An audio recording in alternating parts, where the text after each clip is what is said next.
Vous avez faim? Ça tombe bien. Tous à table, c'est l'émission qui parle de votre alimentation sur Graffiti Urban Radio, présentée par Frédéric. Salut les gourmets, salut les gourmands, soyez les bienvenus dans Tous à table. Je suis très heureux de vous retrouver après la petite pause estivale pour cette 3e saison de l'émission qui parle de votre alimentation. Et cette semaine, suivez-moi, je vous emmène à Saint-Mathurin, vous savez, pas très loin des Sables d'Olonne, à la découverte d'une ferme pas comme les autres. En compagnie d'Adeline Tesson, qui travaille avec son mari Benoît, je vous propose de découvrir cette exploitation qui produit de la spiruline. Bonjour Adeline. Bonjour à tous. Merci beaucoup de m'accueillir dans votre ferme atypique parce qu'on n'a pas l'habitude de ce genre de produit et c'est pour ça que j'avais vraiment envie de le faire découvrir aux auditrices et aux auditeurs de Graffiti. Vous avez démarré votre installation en 2018, je crois. Il y a eu un gros boulot au départ de préparation et d'installation. Oui, on a trouvé ce terrain en 2018 et on a tout de suite entamé la construction pour avoir un démarrage de production en mai 2019. Et il a fallu tout faire de A à Z. Oui, exactement. C'est une ferme qui est faite à façon, on va dire. On a construit tout de nos mains, posé des serres, monté des bassins, fait des tables de filtration. Le bâtiment était existant, on l'a bien retapé, mais tout le reste, c'est nous qui l'avons créé. Et pour faire un peu plus connaissance avant de parler de la spiruline, vous venez d'où ? Alors, moi, je suis de la région d'Orléans. Mon mari, il est de Normandie, mais on a des attaches vendéennes depuis plus de 20 ans. Donc, on s'est rapatrié en Vendée en 2017. Et qu'est-ce que vous avez fait comme études ? Alors, moi, j'ai un master de biologie. Mon mari, il est biologiste marin, docteur en biologie marine. Et donc, on a travaillé une dizaine d'années dans des labos de recherche un peu partout à travers le monde. Oui, parce qu'il y a eu un petit stop aux États-Unis, je crois. Oui, 5 ans aux États-Unis où on a travaillé dans des labos de recherche. Et c'était du côté de San Diego avant de revenir en Vendée en 2014. Et comment est née cette idée de vous installer et de créer cette ferme ? Notre volonté de revenir en Vendée, en fait, ça a été... l'idée, c'était de revenir ici. On s'est projeté sur du travail qui pouvait nous correspondre et on s'est vite heurté au fait qu'il n'y avait pas grand-chose dans notre secteur. Donc, comme on avait beaucoup travaillé sur les algues et comme on a commencé à entendre parler de spiruline, on s'est projeté là-dessus. Et puis voilà, au fil du temps, ça a quand même un projet qui a pris 3 ans à naître dans notre esprit, en tout cas. On a réussi notre pari. Avant de lancer la première récolte en 2019, il a fallu peut-être aussi aller voir ce que faisaient les autres, comment ça se passait ? Oui, évidemment. Il y a eu plusieurs années, justement, où on s'est projeté. On a visité peut-être 5 ou 6 fermes où on a pu voir et échanger avec d'autres spiruliniers, où on a découvert aussi une bonne ambiance, une bonne entente. Et ça, c'était super important. Du coup, ça nous a quand même beaucoup aidés au moment de l'installation. Je parle d'aide psychologique, mais aussi d'aide matérielle. Donc ça, c'était plutôt appréciable. Combien y a-t-il de fermes de spiruline en Vendée ? Alors, je crois qu'à ce jour, on est 6. Le tout premier, je crois, c'était 2013. Avec 2 ou 3 qui se sont installés là dans les 4 dernières années. Mais encore une fois, on se connaît bien, on se connaît tous. On échange pas mal. On n'est pas du tout concurrents, c'est super important. Et quel est le sentiment depuis que vous avez lancé la première production en 2019 ? Quel a été le développement ? Alors, bonne impression, bon développement. Moi, j'ai toujours l'impression de redécouvrir mon métier tous les jours. Les saisons se suivent, mais ne se ressemblent pas. Alors, les saisons se suivent bien, ce qui n'est pas toujours évident. Quand on se lance dans une saison, on ne sait jamais comment elle va aboutir. Jusque-là, pas de gros pépins. Mais voilà, il faut travailler. Enfin, on travaille avec du vivant, donc il faut aussi penser à ça et garder un peu de recul sur la matière qu'on travaille. Justement, parlons-en de la matière. Comment est-ce qu'on pourrait définir la spiruline pour les gens qui ne connaissent absolument pas ? Alors, on l'assimile à une algue, mais c'est pas tout à fait une algue. Elle est vieille comme le monde, clairement. Elle a 3,5 milliards d'années, la spiruline. On l'a découvert il n'y a pas très longtemps, finalement, dans les années 60. Et puis, il y a des Français, une équipe comme ça, qui s'est beaucoup approprié le sujet. Du coup, ça a impliqué des gens qui se sont lancés dans la production commerciale il y a une 40aine d'années. Et puis voilà, aujourd'hui, il y a 200 producteurs à travers toute la France. Donc c'est comme une micro-algue, même si c'en est pas réellement une, qui se développe de quelle manière ? Alors c'est une cyanobactérie en fait, elle a besoin de chaleur et de lumière pour se développer, elle pratique la photosynthèse, elle a cette couleur très très particulièrement verte. Donc oui, la spiruline, elle a besoin de lumière, elle a besoin de chaleur pour se développer. Donc chez nous, ça va être possible que de mars à octobre, elle pousse dans les grands lacs à l'état naturel, donc on reproduit ce qu'elle a dans la nature. On n'apporte pas de chaleur autre que celle du soleil, on est vraiment... voilà, la météo de la saison va vraiment impacter notre saison tout simplement. Elle a besoin de nutriments à côté de ça, c'est la seule chose qu'on va devoir lui apporter parce qu'elle est hors sol, donc comme une plante, azote, phosphore, phosphate, voilà, ce genre de choses. Un peu de l'eau, mais c'est des bassins qu'on va garder d'une année sur l'autre, donc finalement c'est très très peu gourmand en eau, et puis c'est des bassins qu'on va conserver aussi d'une année sur l'autre.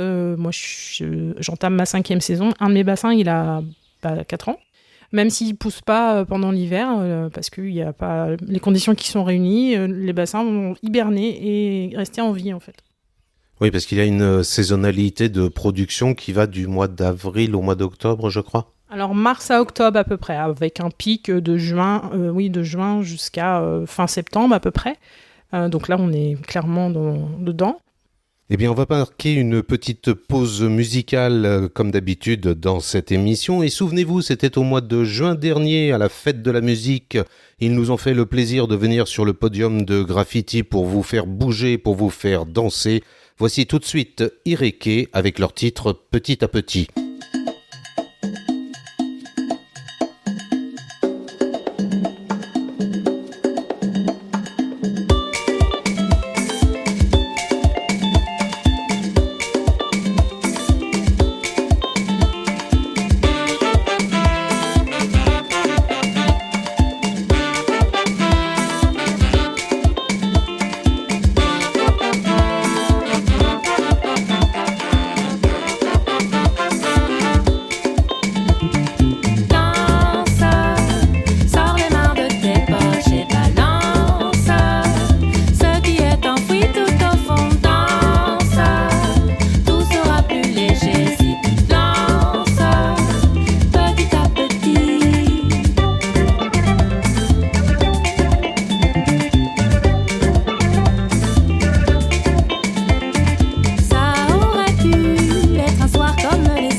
Tous à table, la suite. Aujourd'hui, en compagnie d'Adeline Tesson, depuis la production La Spiruline des Olonnes, située à Saint-Mathurin.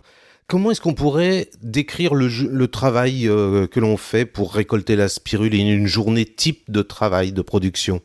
Alors, il va y avoir, comme pour la spiruline, une saisonnalité, c'est-à-dire que de mars à octobre, 3 récoltes par semaine, qui vont être ponctuées par des récoltes tous les 2 jours à peu près, qui vont prendre une bonne journée, et puis des sorties de séchoir qui vont être le lendemain, avec donc ça c'est beaucoup plus court, hein, il suffit juste de sortir la matière sèche et puis de la conditionner.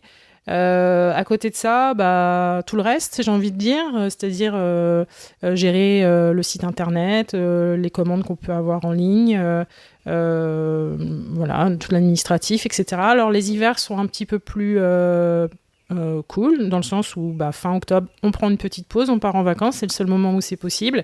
Et puis après, encore une fois, tout l'administratif, toute la maintenance sur le terrain, les petits travaux, tout ça, tout ce qu'on peut pas faire pendant la saison, parce que soit il fait trop chaud, soit on n'a pas le temps. Et puis les marchés de producteurs aussi, les visites qui continuent tous les vendredis.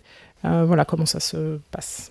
Oui, parce qu'on a des bassins de production avec environ une vingtaine de centimètres d'eau et dessus on voit les algues qui se développent, la spiruline. À quel moment vous avez l'œil pour déterminer que hop, c'est bon, il y en a suffisamment, il faut récolter? Alors on a des... En fait, le pH va être assez déterminant. D'abord, avec l'habitude, on sait quand ça va commencer à se remettre à pousser. Le pH va légèrement bouger au moment où ça se remet vraiment en route. Et puis, j'ai coutume de dire que c'est un peu comme une prairie aussi. Il suffit de regarder le champ qui est à côté et quand ça commence à se mettre en fleurs, c'est que c'est le moment de récolter la spiruline. C'est pareil, d'accord. Et là, donc, vous raclez, vous récoltez, vous mettez sur une table pour que l'eau s'égoutte et vous allez récupérer une pâte compacte, toute verte, c'est ça ? Oui, une pâte qui ressemble à une pâte à crêpes un peu, toute verte, que je vais pouvoir ramasser. Donc c'est la première étape, en fait, on va égoutter, séparer le milieu des cellules. Et la deuxième étape, ça va être une étape de pressage. Donc encore une fois, on va enlever un maximum d'eau, obtenir une pâte à modeler, obtenir une pâte fraîche de spiruline qui peut déjà être consommée, mais qui ne se conserve pas très longtemps. Donc c'est pour ça qu'on va faire le choix de la déshydrater derrière. Donc, 3e étape, on va façonner cette pâte en longs spaghettis. L'idée, c'est que comme on utilise un séchage très doux qui ne va pas cuire la spiruline, il faut que la matière elle soit très très peu épaisse pour qu'elle sèche très efficacement. Donc, elle va rentrer dans le séchoir et c'est la dernière étape. Elle va y passer une bonne partie de la journée quand même, jusqu'à pouvoir récupérer quelque chose derrière qui est très cassant et qu'on va pouvoir casser en petites brindilles qu'on consomme. Et comme c'est une matière vivante, une fois qu'elle a été déshydratée et séchée, elle ne continue plus à se développer. Non, une fois déshydratée, vidée de son eau, c'est une matière complètement inerte. Et après vient le temps du conditionnement, parce qu'il faut bien en faire quelque chose, de la poudre, d'autres choses. D'ailleurs, au niveau du conditionnement, c'est comment ? Alors moi, je la propose en brindille. Ça, c'est la forme la plus artisanale qu'on peut trouver. C'est comme ça qu'elle sort de mon séchoir. J'ai également des comprimés qui sont 100% spiruline, qui sont de la brindille compressée. Voilà, après, c'est le même produit. C'est juste que certaines personnes préfèrent l'un ou l'autre. On a également quelques produits dérivés. On travaille avec une savonnière, le temps du savon. On fait un savon super hydratant, quelqu'un qui est dans le coin. Puis un miel aussi à la spiruline. Miel gourmand. Comme ça, on peut même avoir la spiruline au petit déjeuner sur les tartines, c'est super. Et pour consommer la spiruline, est-ce qu'il y a des restrictions ? Est-ce que tout le monde peut en consommer ? De quelle manière ? Alors la spiruline, c'est un aliment santé, c'est-à-dire qu'elle va contenir énormément de choses, sauf la vitamine C. Donc c'est 60% de protéines, toutes les vitamines et tous les minéraux, sauf la vitamine C, des antioxydants, du fer. Alors ça contient beaucoup de fer, très assimilable, donc c'est pas conseillé pour les personnes qui ont trop de fer. Par contre, c'est top pour celles qui sont anémiées. Voilà, c'est la seule contre-indication connue. On peut en donner aux enfants, les sportifs, les femmes enceintes. Il y a des particularités à chaque fois ? Alors c'est un produit qui va donner de l'énergie. Alors, ça énerve pas, mais c'est un bon rebooster. Quand on est fatigué, c'est top. C'est conseillé pour tout le monde, enfants, femmes enceintes, sportifs, eux pour la récupération, réparation, pour un gros événement. Voilà, c'est vraiment fait pour tout le monde, sauf pour celles qui ont trop de fer. Et même pour les étudiants, pendant les examens, pour avoir du tonus et puis se changer un peu les idées et la tête. Ouais, c'est vraiment un bon rebooster au niveau fatigue. C'est vraiment très efficace. Alors, comment consomme-t-on ? On la consomme sous forme de cure ?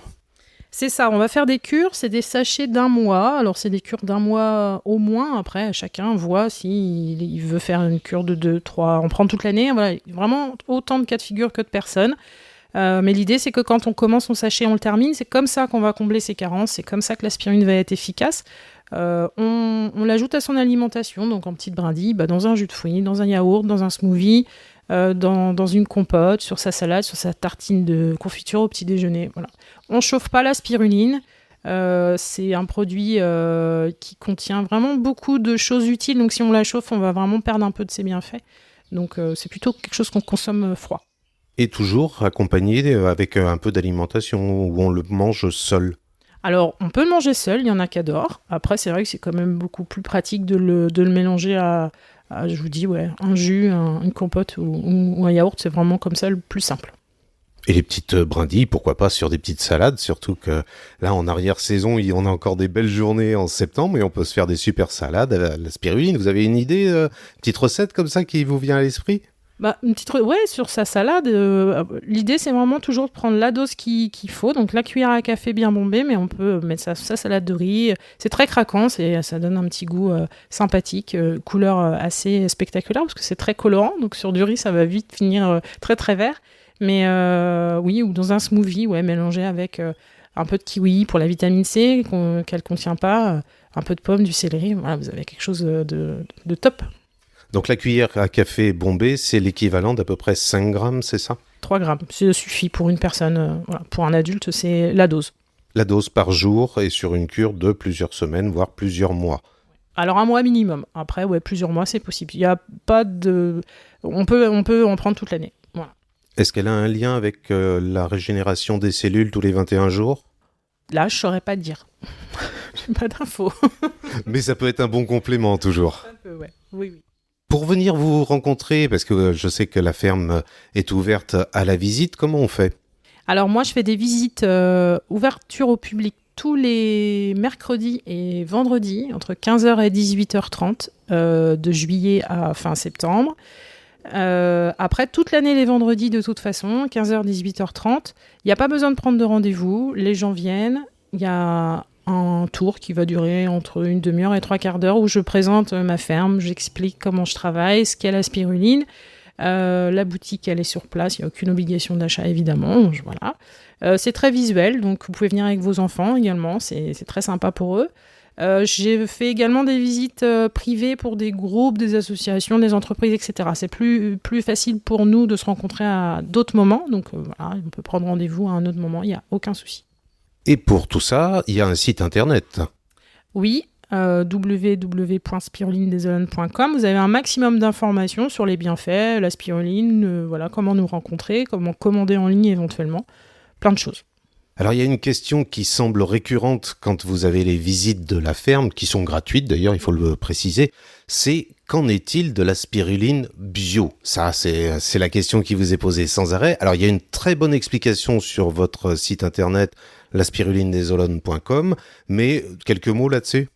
Alors oui, effectivement, vous trouverez énormément de spiruline bio dans les magasins bio. Donc moi, je suis pas estampillée bio, mais le fait est que aucun produit phytosanitaire n'est utilisé en culture de spiruline. Ça, c'est pour tout le monde pareil. C'est pas spécifique à notre ferme. Elle pousse dans des conditions telles qu'il fait qu'on n'a pas besoin de faire de traitement. Donc bio, pas bio. Voilà, c'est un produit qui reste naturel. Voilà, c'est effectivement quand on vient visiter l'exploitation, on se rend compte que dans les bassins, il y a que des algues qui poussent naturellement et qu'il n'y a pas forcément besoin pour ce genre de produit d'un label bio qui tend d'ailleurs à poser de plus en plus de soucis, de plus en plus de questions et qui risque de disparaître si on ne fait pas le nécessaire pour lui redonner ses valeurs d'origine. Une fois qu'elle est produite, une fois qu'elle est conditionnée, il faut bien la manger, la découvrir, l'acheter. Où est-ce qu'on la trouve ? Alors, on la trouve ici à la ferme, pendant les heures de visite. On la trouve également dans beaucoup de petits magasins dans l'agglomération des Sables. en Vendée en fait exclusivement. Alors j'ai une douzaine de points de revente vraiment locaux. La spiruline, encore une fois, on veut garder ce côté proximité. On veut pas aller manger aussi le marché du voisin. Donc voilà, on travaille vraiment en local. Donc on va retrouver ma spiruline dans des magasins dans l'agglo des Sables. J'ai un magasin à Saint-Gilles, un magasin à Chaland, un magasin à La Roche. Mais voilà, après, je vais pas. J'ai aucune ambition d'international. Et à La Roche-sur-Yon, c'est quel magasin ? Les Vergers de Vendée. Ok, donc si vous voulez la spiruline des Olonnes, il faut aller au Verger de Vendée, ou autrement, on peut la commander aussi par le site internet, je crois. Oui, il y a un site. Alors, moyennant quelques frais de port, je peux vous envoyer ça, il n'y a aucun souci. Vous êtes aussi présent sur les réseaux sociaux ? Oui, Facebook, Instagram, LinkedIn. Avec des informations que l'on peut trouver. Et de toute façon, je me ferai un plaisir de mettre, comme d'habitude, sur le site de Graffiti, sur la page de l'émission Tous à table, les informations complètes pour venir faire les visites, l'adresse que vous pourrez mettre dans le GPS pour trouver du premier coup. Et qu'est-ce qu'il faut vous souhaiter pour la suite ? Eh ben, que la saison se termine comme elle a commencé, avec énormément de matière, aucun gros pépin en vue. Alors, pas de canicule, ce serait bien, mais je pense que ça, c'est pour tout le monde. Ce serait vraiment l'idéal. La spiruline, elle n'aime pas ça, moi non plus. Voilà. Mais voilà, une bonne fin de saison. Il y a une température qu'elle n'aime pas du tout, la spiruline ? La canicule, elle n'aime pas du tout. Quand il fait vraiment trop chaud et que la température du bassin commence à être sur le 36, 37, 38 degrés, ça commence à être moyen pour elle. Ouais. Une petite idée du volume de culture et de production à l'année ? La quantité produite, 380 kilos l'année dernière. C'est mon objectif encore pour cette année. Eh bien super, alors on va vous souhaiter de réaliser cet objectif, de rencontrer beaucoup de monde dans la ferme et on va continuer à parler de la spiruline qui n'a que des bienfaits sur la santé. Merci beaucoup pour votre accueil, Adeline. Merci beaucoup et à bientôt à la ferme.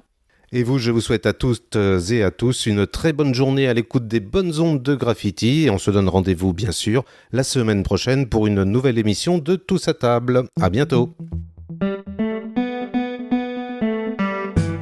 Réécoutez Tous à table en podcast sur urban-radio.com et sur toutes les bonnes plateformes. En attendant de retrouver Frédéric pour la prochaine émission, mangez bien, mangez sain.